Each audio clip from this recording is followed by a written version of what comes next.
Vou falar de mulheres, porque tem tudo a ver com as mudanças do Código Civil hoje. E vou falar também sobre família e sobre sucessões.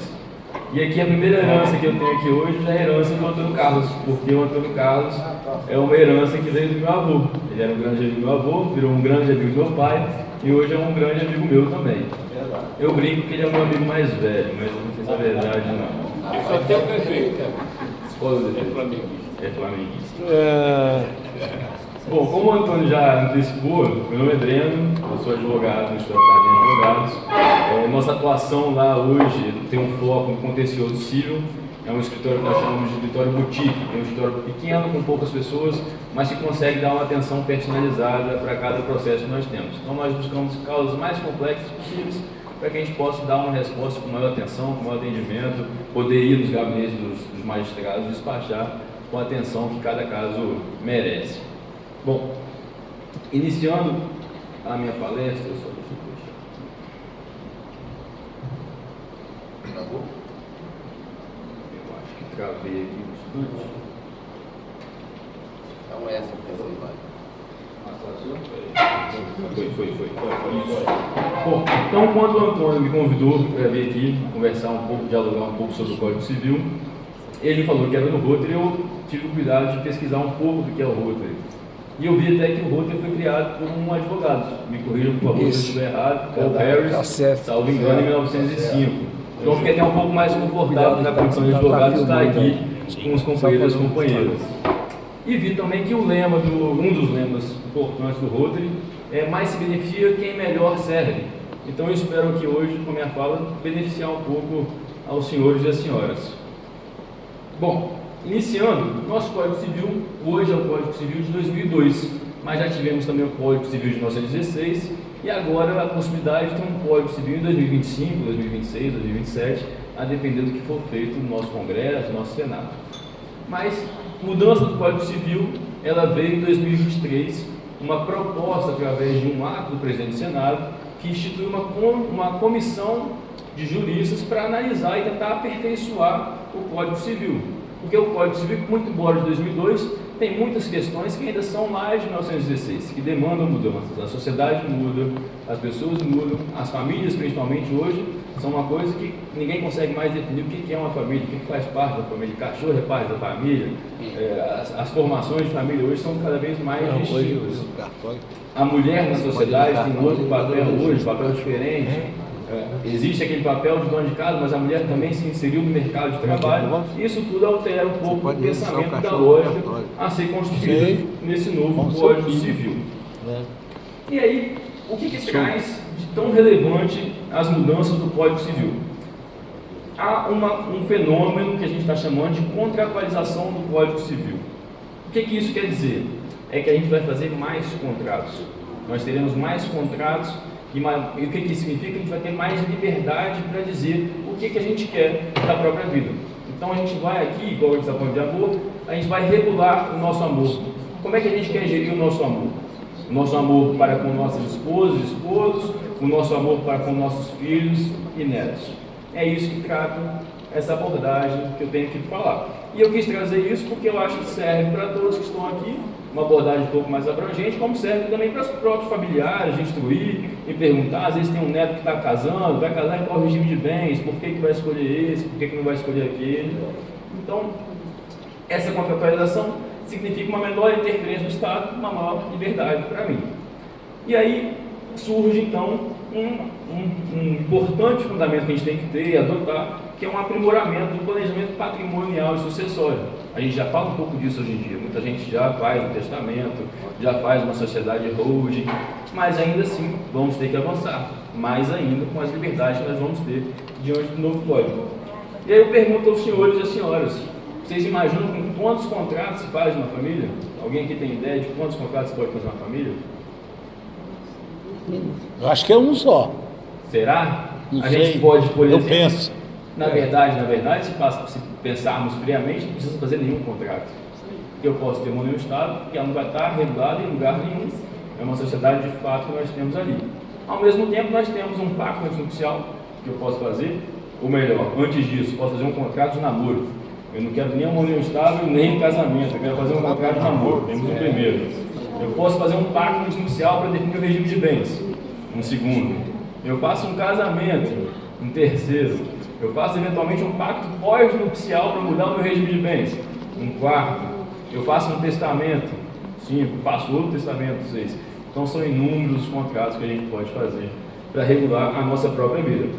E isso me parece muito bom. Hoje eu ouvi na rádio que as pessoas já podem ir ao cartório e fazer o registro do seu pet. Já podemos fazer o registro do pet, olha aí, como é que já está virando da família. É verdade. O pet daqui a pouco vai ter mais direito que os filhos. Né? Então, une igreja os pets. Teve um gato que ficou com uma milionária lá. Mas o dono da Tata Motors, ele deixou metade da fortuna pro pet dele. Aí, 600 milhões. Uma milionária Júlio americana. César não queria botar o cavalo. podemos falar um pouco disso também ainda hoje, da legítima e da herança. Isso é desde a época do Deixa o ser comando. humano. Não, o cavalo não ia ser um senador. Partilha Bom, Partilha e aí dando sem continuidade, para falar um pouco desses contratos tudo, a gente precisa ter uma noção básica de cada regime de bens que nós temos no ordenamento. Eu peguei os principais, os mais habituais. Hoje, eu imagino que a maioria das pessoas aqui seja casada no regime da comunhão parcial de bens. O que isso significa? Que a partir do momento que eu casei, tudo aquilo que eu construí na constância da união é dividido por 2, igualmente, independente de quem compra. Não são todas as pessoas que são casadas para isso. O outro regime bastante comum é a comunhão universal de bens. Tudo aquilo que eu sempre tive é agora da pessoa com quem eu estou me casando, certo? E o último, que talvez vai ser o regime que vai mais passar a ser utilizado, é o da separação convencional de bens. Isso significa o quê? Que o que é meu, o que é da minha esposa é da minha esposa, e o que a gente quiser ter junto, a gente pode ter junto, tendo essa liberdade regular. Eu chego na escritura pública e falo, esse imóvel aqui, eu usei 70% do dinheiro, então ele é 70% meu, 30% dela. Porque amanhã, eventualmente, no divórcio ou no falecimento, a gente sabe quanto que era de cada um. Então, eu vejo com bons olhos esse regime porque eu acho que dá maior liberdade.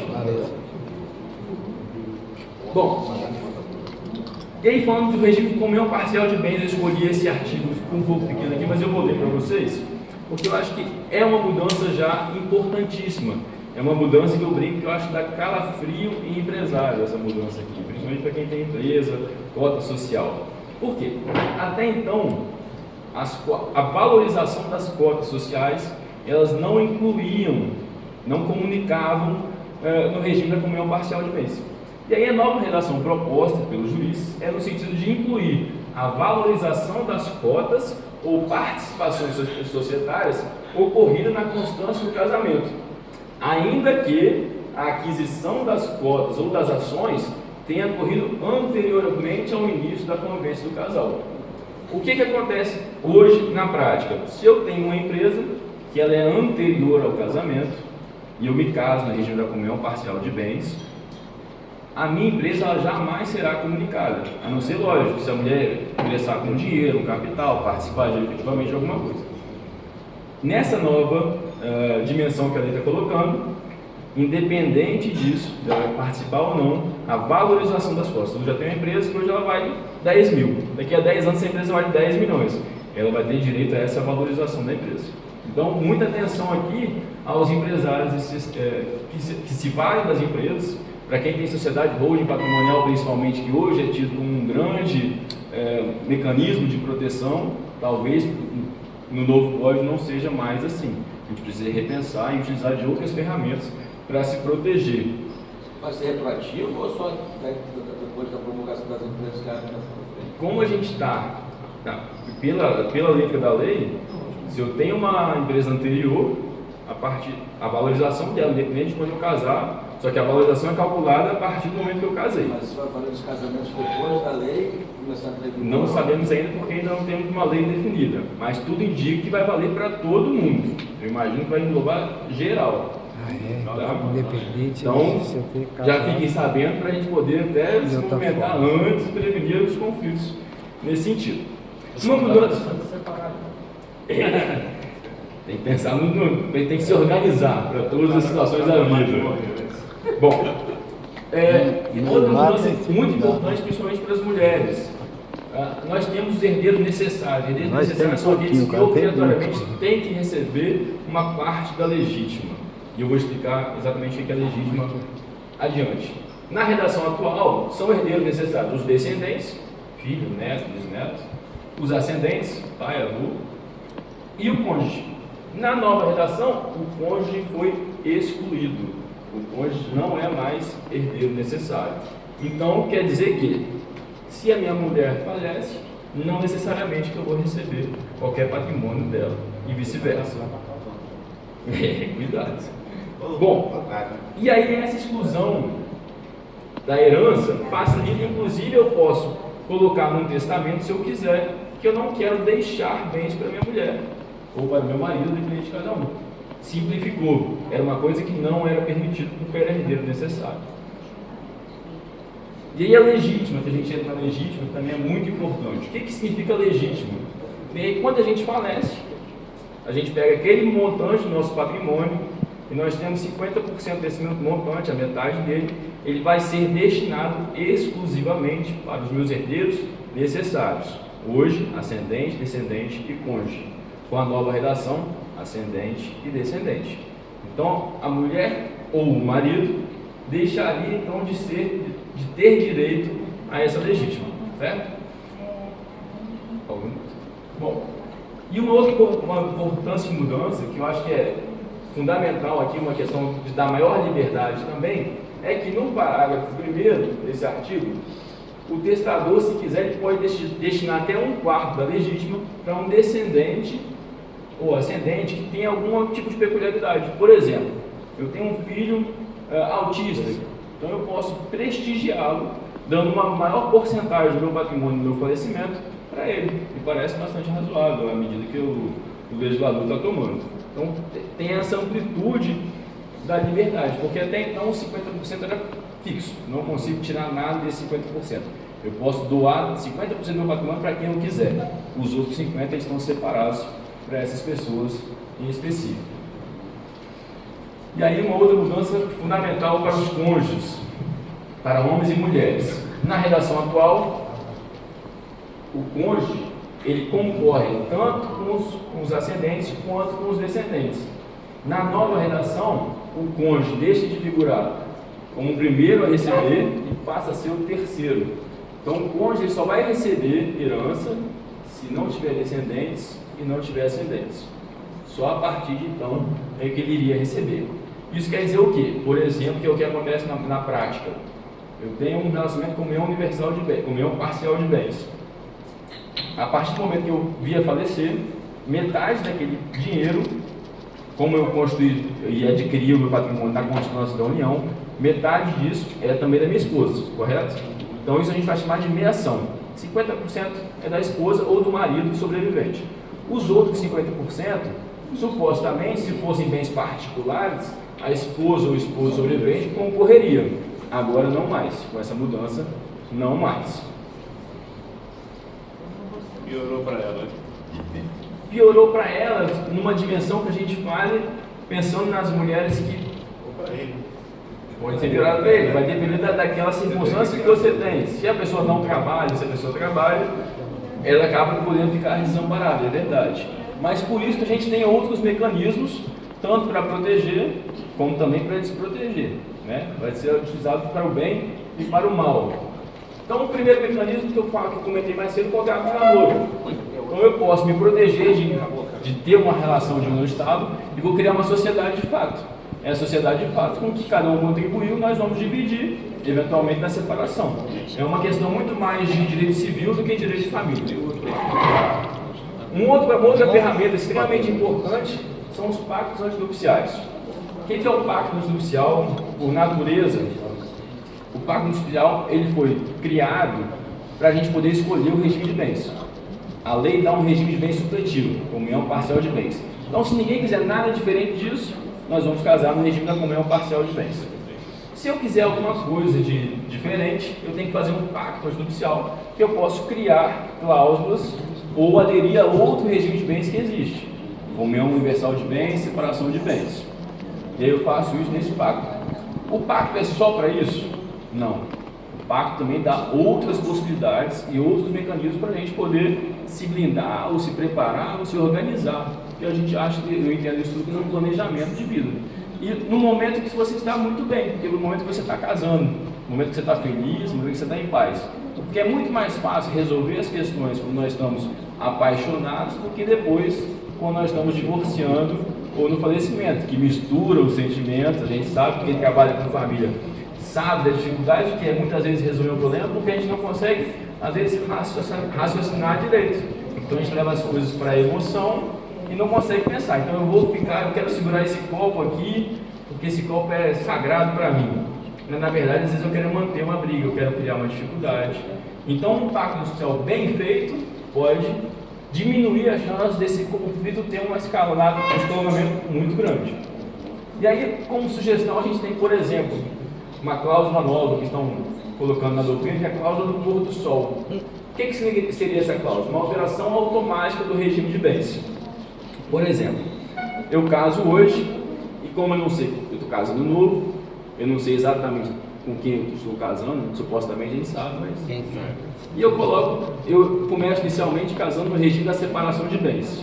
E coloco essa cláusula. Daqui a 5 anos, se nós estivermos juntos ainda, nós vamos então estar casados em outro regime, o da comunhão parcial de bens. Então daqui 5 anos para frente, nosso casamento está bem, nós não divorciamos, estamos bem, vamos continuar. Nós então passaremos a estar casados sobre um outro regime. Isso é uma mudança que seria automática. Hoje, isso nós não conseguimos fazer. Hoje, para você movimentar e poder alterar o regime de bens, nós temos que ir para o judiciário, entrar com uma ação voluntária, passar pelo juiz para ele aceitar a mudança de bens. Então é uma coisa que também ganhamos tempo nesse ponto. Nós podemos também fixar alimentos compensatórios.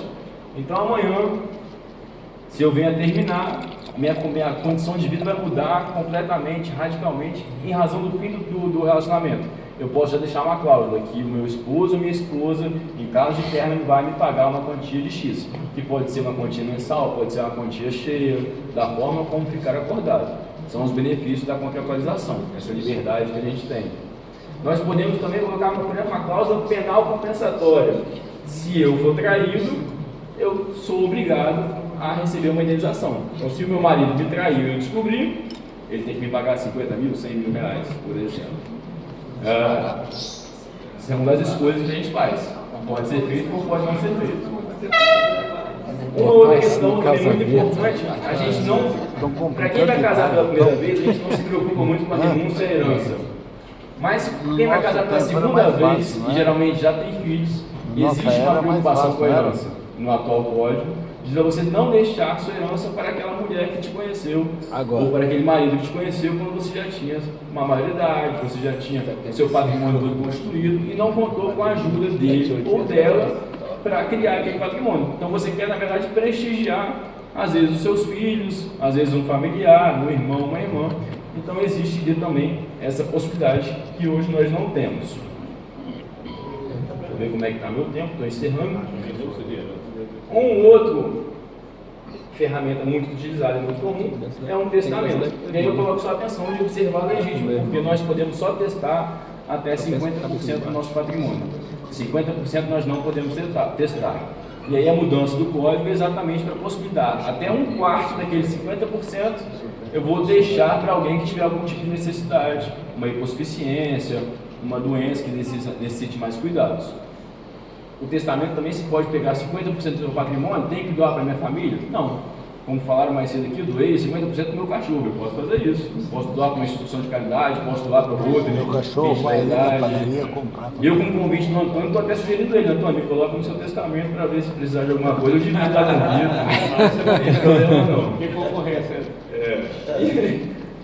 A própria doação é um mecanismo que pode tentar antecipar. Nós estamos diante de uma reforma tributária que tende a fazer uma alíquota progressiva no imposto de doação, então pode ser alguma coisa que a gente pode ser feito antes, para tentar antecipar essas doações e diminuir essa alíquota que você vai gastar lá na frente com a valorização do imóvel, você já gasta antes, é um outro mecanismo possível. E a sociedade de holding patrimonial, que hoje, quem olha a rede social, todos os advogados dizem como o melhor do mundo, mas nem sempre é assim, é preciso analisar também cada caso concreto, quais patrimônios estão ali sendo utilizados para utilizar desse mecanismo. E aí, tem muita gente que usa esse mecanismo para fraudar a ordem sucessória. Eu vou usar uma sociedade hold para não deixar bens para um filho que eu não gosto. Eu não vou deixar bens para a esposa que eu já quero terminar e não tenho mais relação, não consigo mais terminar com ela. E para fazer isso é nulo o negócio jurídico quando tiver por objetivo fraudar a lei imperativa. Então nós temos que tomar cuidado com qual tipo de ferramenta vai utilizar e com qual finalidade. Dito isso, termino aqui gravado nos 20 minutos, agradecendo especialmente a Antônio Carlos pelo convite. Muito obrigado.